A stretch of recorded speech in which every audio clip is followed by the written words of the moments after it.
Обращаюсь ко всем, кто занял опустевшие ингушские села. Наш народ в изгнании. Все, что накопили наши предки, досталось вам. Пользуйтесь. Бог с вами, раз так получилось в этом проклятом государстве.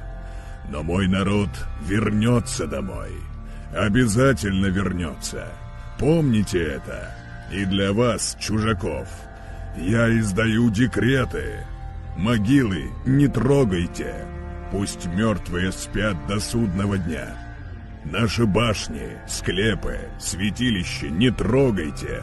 Пусть прошлое спит до возвращения нашего народа. Не подвергайте хуле наш народ. Ни на бумаге, ни на языке. Ни на языке. Он не может вам сейчас ответить словом за слово. Будете каяться.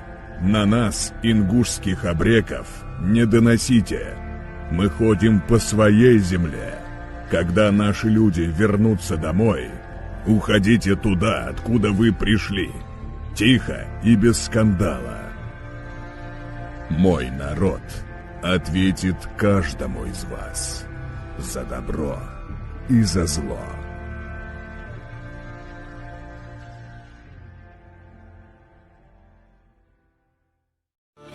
В мировой истории трудно найти пример осознанной жертвенности во имя народа, подобный тому, какой проявил Сулумбек Сагапшинский.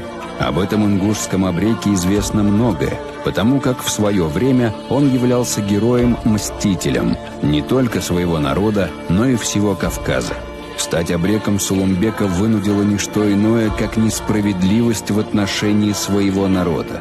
Его жизнь была наполнена длительной борьбой, где он не щадил ни себя, ни врагов.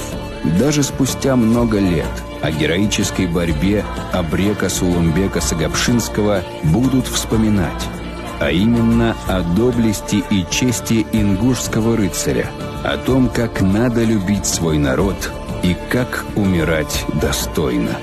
Герой весит ровно столько, сколько он любит свой народ.